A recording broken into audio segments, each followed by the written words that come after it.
बोलो जयकारा बोल मेरे श्री गुरु महाराज की जय। बोलो साचे दरबार की जय। जालू परमहंस जी महाराज की जय।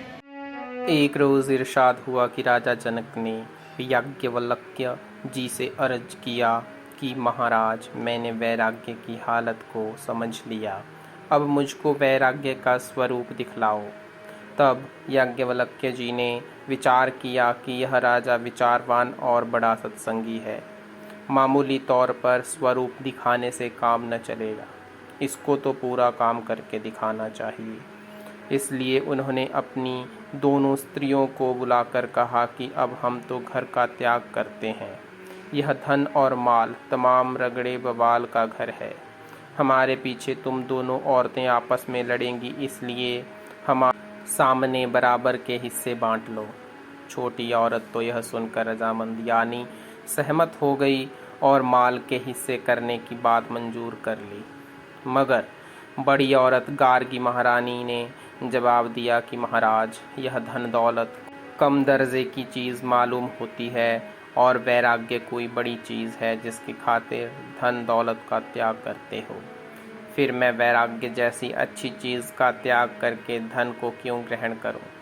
तमाम धन आप मेरी छोटी बहन यानी अपनी दूसरी स्त्री को दे दें, मैं तो वही वैराग्य लूँगी जो आपको प्यारा है। गरज याज्ञवल्क्य जी ने तमाम माल छोटी स्त्री को दे दिया और गार्गी जी के सहित वैराग्य का स्वरूप राजा जनक जी को दिखलाया। इन गार्गी महारानी जी का वैराग्य ऐसा आला यानी उच्च दर्जे का था कि यह मादरजात यानी पूर्ण नंगी रहती थी। एक मर्तबा राजा जनक की सभा में 10,000 ऋषिवर जमा थे। उस वक्त भी यह सभा में नंगी चली आई और मुतलक यानी तनिक भी परवाह न की। इसी तरह पर राजा जनक ने शुकदेव मुनि को वैराग्य का स्वरूप दिखाया कि शुकदेव मुनि से जो बात राजा कहते वह भी माकूल जवाब दे देते, क्योंकि पढ़े लिखे और संस्कारी आदमी थे और व्यास जी के पुत्र थे। तब राजा ने योग बल से अग्नि पैदा की और यह तमाशा शुकदेव जी को दिखलाया कि तमाम रनिवास में आग लगी हुई है, हाथी चिंगाड़ रहे हैं, घोड़े भागे भागे फिरते हैं, तमाम रानियां त्राही त्राही पुकार रही हैं, मगर राजा जनक शुकदेव जी के साथ बैठे सत्संग कर रहे हैं। यह हालत देखकर शुकदेव जी को दया आई और बोले कि राजन, इनकी सहायता करो और अब सत्संग खत्म करो। यह सुनकर राजा ने फरमाया कि देखिए, जो कुछ आप देखते हैं सुनते हैं वह सब मैं भी देखता और सुनता हूँ। अगर मैं इनको अपना रिश्तेदार और अजीज़ समझता तो ज़रूर सत्संग छोड़कर भाग जाता, मगर मैं इनको अपना नहीं समझता, निमित्त मात्र बरतता हूँ। जिस वक्त जिस काम को करता हूँ उसी में ध्यान रहता है, दूसरी तरफ से बेपरवाह हो जाता हूँ। पहले राज काज के काम में मशगूल था तो 15 रोज तक आप खड़े रहे और मैंने आपकी बात नहीं पूछी। फिर आप महल में दूध का कटोरा लिए बैठे रहे और अंतःपुर में भोग भोगता रहा। अब मैं सत्संग में लगा हूँ। इस वक्त राज तबाह हो जावे, घर उजड़ जावे, तमाम रिश्तेदार मर जावें, मुझको कुछ परवाह नहीं। कारण यह है कि मेरा उनसे लगाव मुतलक यानी बिल्कुल नहीं है। यह सब ख्वाब का तमाशा है, मैं इसका देखने वाला हूँ। मुझ और आप में यही फ़र्क है। इतनी बात आपको करनी बाकी है।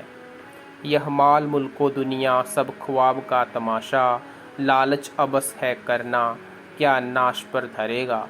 यानी यह जगत एवं धन स्वप्न के तमाशे के समान है, इसलिए इनका लालच करना व्यर्थ है कि इस सब का तू क्या त्याग करेगा। इमरोज़ ऐश कर ले, फ़र्दा तू क्या करेगा। यह हुस्न चंद रोज़ क्या गार में पड़ेगा। यानी आज सुख पाले पर आने वाले कल में क्या करेगा। कि यह सौंदर्य व शान तो कुछ दिनों की है, फिर खड्डे में गिरना है। तुलसी अपने इष्ट में मगन रहो दिन रात। एक रोज़ इरशाद हुआ कि किसी बाजार में एक गुलाम फरोख्त यानी बिक्री के वास्ते खड़ा हुआ था। एक खरीदार ने उससे दरियाफ्त किया कि तुम्हारा क्या नाम है। गुलाम ने जवाब दिया कि जिस नाम से आप मुझको पुकारें वही मेरा नाम है। फिर पूछा कि तुम क्या खाना खाया करोगे। गुलाम ने जवाब दिया कि जो आप खाने को देंगे।